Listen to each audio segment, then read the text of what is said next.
مجھے چھوڑ دو گے؟ ندوہ نے دو ٹوک انداز میں کہا۔ دل تھا کہ طارز کے لیے ایک پل کو اس رشتے کو قبول کرنے کو تیار ہی نہیں تھا۔ ایسے وہ کیسے ساری عمر گزار سکتی تھی اس کے ساتھ؟ یہ نوبت کبھی نہیں آئے گی، ساری زندگی کا ساتھ ہے۔ طارز ایک دم سے مسکرایا تھا۔ دیکھ لیں گے، ندوہ نے سپاٹ چہرے کے ساتھ کہا۔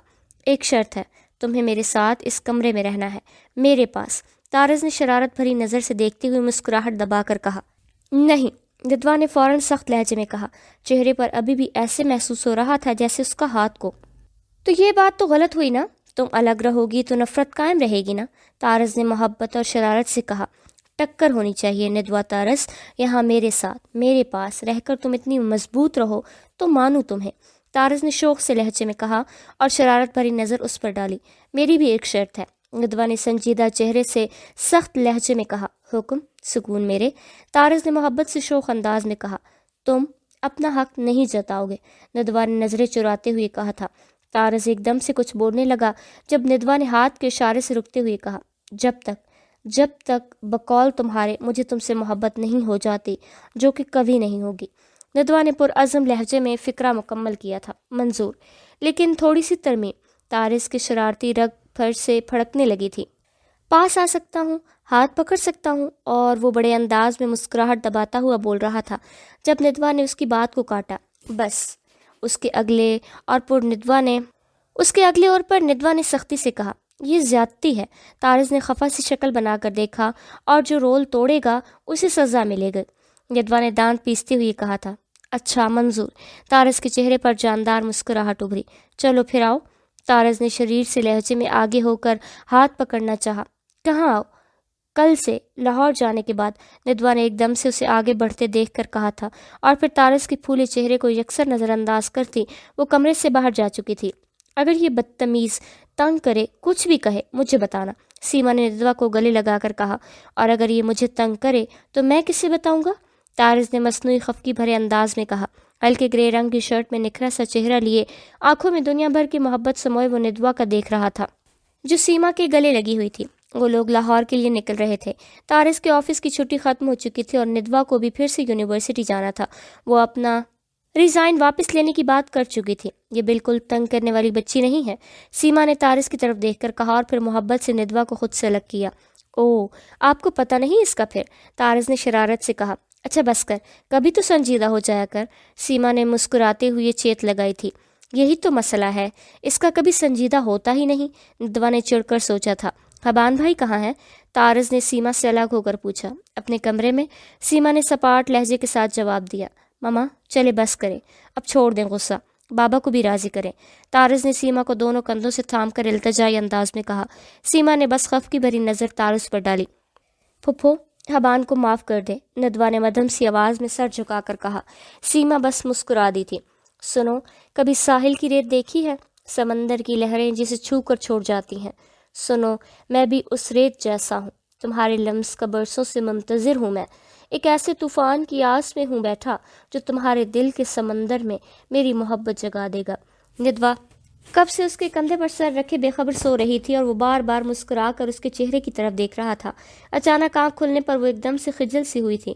وہ کتنے مزے سے اس کے کندھے کو تکیہ بنا کر سو رہی تھی۔ وہ دونوں کوچ سے لاہور کے لیے روانہ ہوئے۔ پہنچ گئے کیا؟ ندوہ نے مدھم سی آواز میں اپنی شرمندگی کے زیر اثر کہا تھا۔ خجل ہوتے ہوئے بالوں کو کانوں کے پیچھے کیا۔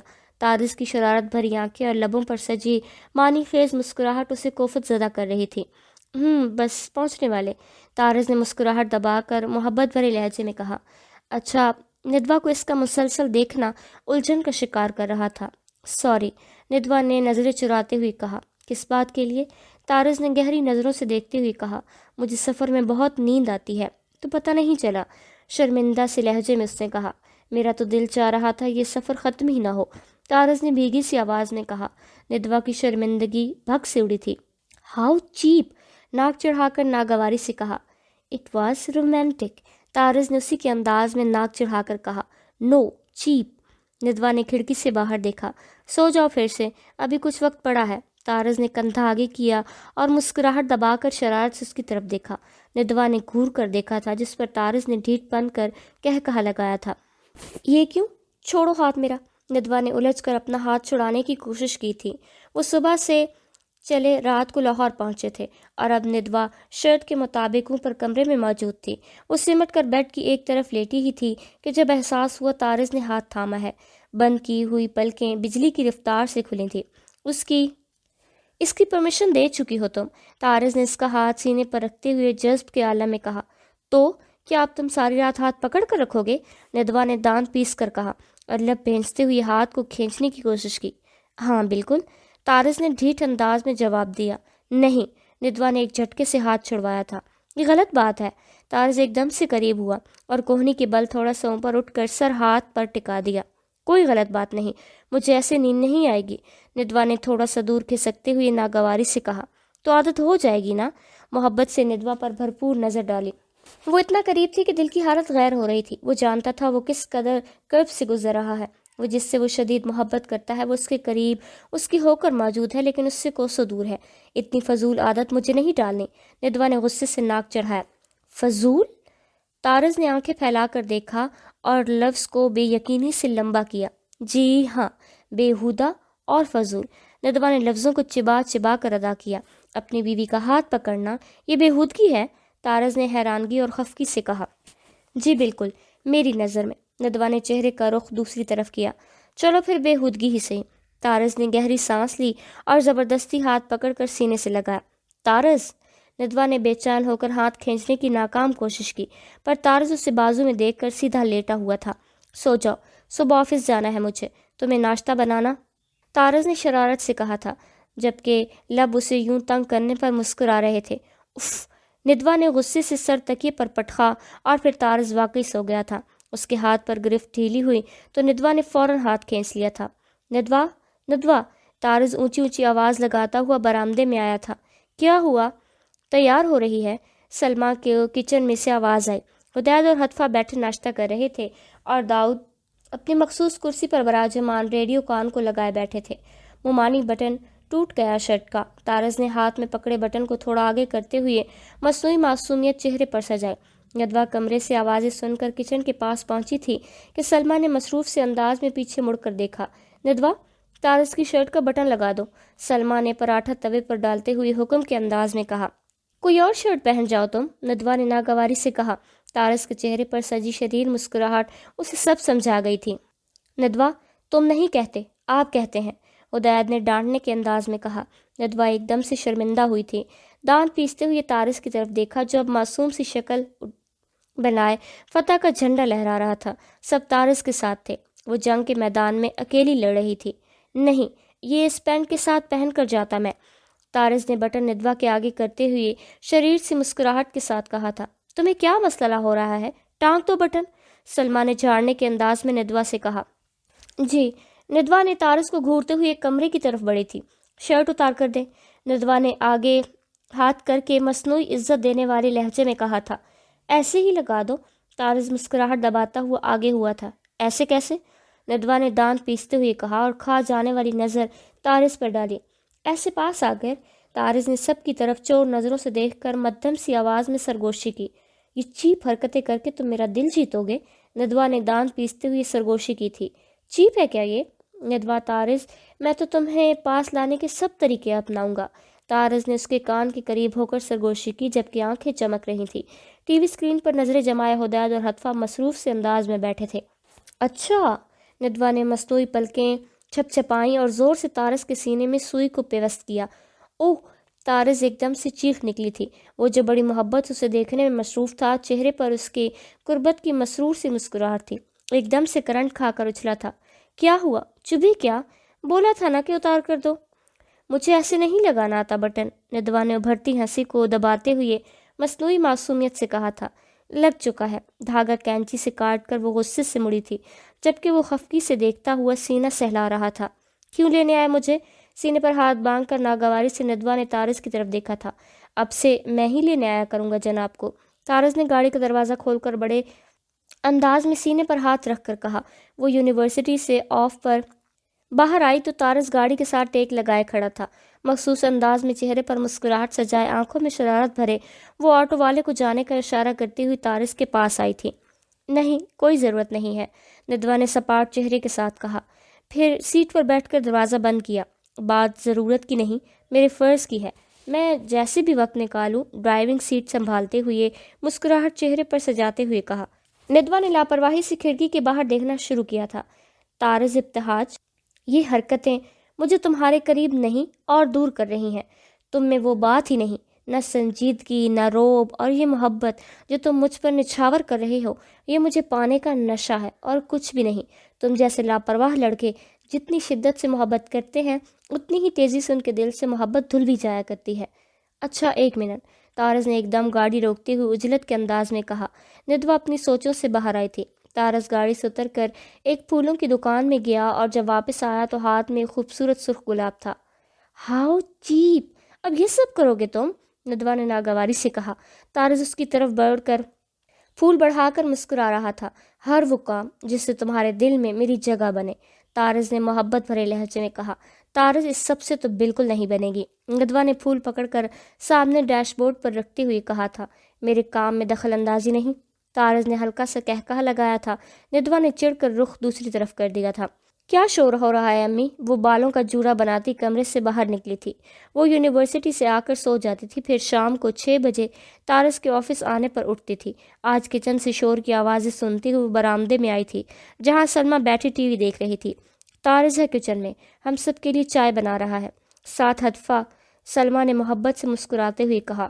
سلمیٰ اور ہدایت کا اب یہی حال تھا، وہ ہر وقت بس طارز طارز طارز اور چائے؟ ندوہ نے حیران سے انداز میں سلمیٰ کو دیکھا اور پھر کچن کی کھڑکی کی طرف دیکھا۔ وہ اور ہدفہ مصروف سے انداز میں کچن میں کام کر رہے تھے۔ ہاں، کہہ رہا آج شام کی چائے اس کے ہاتھ کی، سلمیٰ نے ہلکا سا کہکہا لگا کر محبت سے کہا۔ ندوہ آہستہ سے چلتی ہوئی کچن کے پاس آئی تھی۔ طارز صبح آفس والی پینٹ شرٹ میں ہی ملبوس تھا، ٹائی اتاری ہوئی تھی، شرٹ کی ایک سائڈ پینٹ کے اندر دوسری باہر تھی، شرٹ کے بازو فولڈ کیے ہوئی تھی۔ وہ چائے کو پھینکنے میں مصروف تھا۔ اس کو دیکھ کر ایک دم سے مسکرا کر پلٹا تھا۔ ارے اٹھ گئی محترمہ، لطفہ نے بیزار سی شکل بنا کر کہا۔ وہ پکوڑے نکال رہی تھی۔ بہت ساری پلیٹیں مختلف لوازمات سے سجی ہوئی شیلف پر پڑی تھی۔ ایک میں کیک تھا، کوکیز، ڈرائی فروٹس، اور ایک میں ہدفہ پکوڑے فرائی کرنے کے بعد رکھ رہی تھی۔ دیکھیں ذرا اپنے شوہر کو اور لگے ان کے ساتھ، لطفہ نے جلدی سے ہونٹ نکالتے ہوئے چمچ ندوہ کی طرف بڑھائی۔ کیا ہوا ہے؟ خبردار، جو میری بیوی سے کام کروایا تو آج سے شام کی چائے میرے ہاتھ کی۔ طارز نے ہدفہ کو آنکھیں نکالی تھی، پھر محبت سے ندوہ کی طرف دیکھا جو سینے پر ہاتھ باندھے ایسے چہرے کے ساتھ کھڑی تھی کہ جیسے کہہ رہی ہو یہ کیسا ڈرامہ ہو بھائی اب بھلا، اور تم کام کیا کرو گی میرے ساتھ؟ موٹی ہوتی جا رہی ہو؟ طارز نے کہکہا لگایا اور پکوڑا اٹھانے کے لیے ہاتھ بڑھایا، جس پر ہدفہ نے زور سے چیت لگائی تھی۔ آپی چیک کریں ذرا انہیں، یہ کیا بات ہوئی؟ ہدفہ نے بے چارگی سے ندوہ کی طرف دیکھا۔ طارز آپ نکلیں، میں لے کر آتی ہوں، ندوہ نے سنجیدگی سے کہا تھا۔ نہیں، بالکل نہیں، بس ابھی لے کر آ رہا، اتنا بھی بیکار مت سمجھو، 2 سال اکیلے رہا ہوں اسلام آباد، طارز نے کالر کھڑے کرتے ہوئے کہا۔ ہدفہ نے زبان نکال کر منہ چڑھایا۔ بڑے سارا کام میں نے کیا، ہدفہ نے روحانسی شکل بنا کر کہا۔ چل جھوٹی، طارز نے لب دانتوں میں دبا کر آنکھیں نکالی۔ چلو چلو جا کر بیٹھو، طارز نے ندوہ کو باہر جا کر بیٹھنے کا اشارہ کیا۔ اور تم کہاں جا رہی ہو؟ پکوڑے ڈالو پلیٹ میں۔ ہدفہ جو جان بچا کر کھسک رہی تھی، طارز نے جھٹکے سے بازو اپنی طرف کیا۔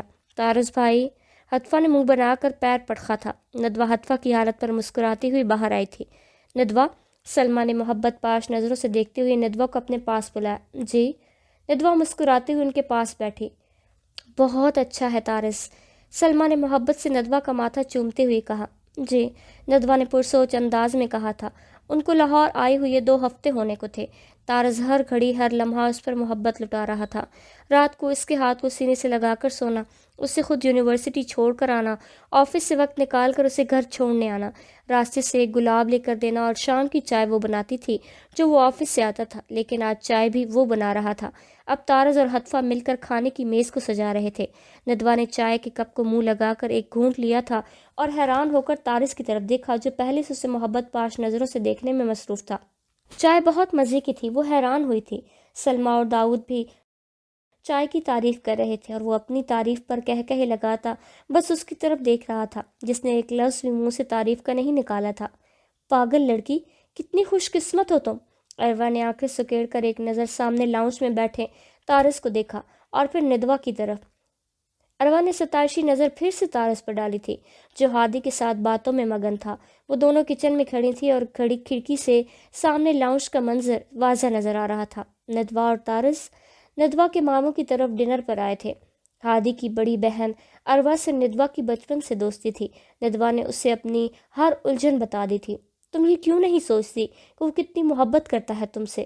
اس نے جو بھی کیا، جنگ اور محبت میں سب جائز ہے۔ اروا نے اسے ڈانٹنے کے سے انداز میں سمجھا رہی تھی۔ لیکن میں تو نہیں کرتی نا اس سے محبت، ندوہ نے بیزار سی شکل بنا کر کہا تھا۔ تم بیوقوف جو ٹھہری، دیکھو تو اس کی طرف، کیا بندہ ہے پاگل لڑکی۔ اروا نے طارز کی طرف اس کی توجہ دلائی تھی۔ ندوہ نے مڑ کر پہلی دفعہ طارز کو اس نظر سے دیکھا تھا۔ وہ ہادی کے ساتھ بات کرتے ہوئے بار بار کہکہا لگا رہا تھا۔ سفید رنگ کی شرٹ زیبتن کیے وہ غضب کا لگ رہا تھا۔ وہ بہت خوبرو تھا۔ اروا بالکل ٹھیک کہہ رہی تھی، لیکن دل اس کے لیے کچھ بھی محسوس ہونے کے حامی میں نہیں بھرتا تھا۔ بس کر دو، ندوہ نے گھٹن سی آواز میں اروا کی بات کی نفی کی۔ بس تو تم کر دو، جو کچھ تم نے بتایا ہے کون کرتا ہے آج کل اپنی بیوی کے ساتھ؟ اروا کے ماتھے پر اب بل پڑ گئے تھے۔ خفکی سے اسے لتاڑا۔ جب وہ میرے پاس آتا ہے، مجھ سے کوئی بھی بات کرتا ہے یا مجھ سے لگاتا ہے، مجھے عجیب سا احساس ہوتا ہے، جیسے کہ شرمندگی سی کہ میں بڑی ہوں اس سے۔ ندوہ نے لب کو چلتے ہوئے اپنے طارز کے لیے احساسات کو بیان کیا تھا۔ تمہارا تو دماغ خراب ہے، کہاں سے لگتی ہو تم اس سے بڑی؟ ہاں، اس کو تو دیکھو ذرا، اروا نے جھاڑنے کے سے انداز میں کہا۔ دیکھا ہے، دن رات اسی کو دیکھتی ہوں آج کل، ندوہ نے ٹھنڈی سانس بھرتے ہوئے کہا۔ میں تمہاری جگہ ہوتی تو رش کرتی اپنی قسمت پر، اروا نے چائے کپ ٹرے میں سجاتے ہوئے کہا۔ وہ لوگ کھانا کھا چکے تھے، اب بس چائے پینے کے بعد انہیں واپسی کے لیے نکلنا تھا۔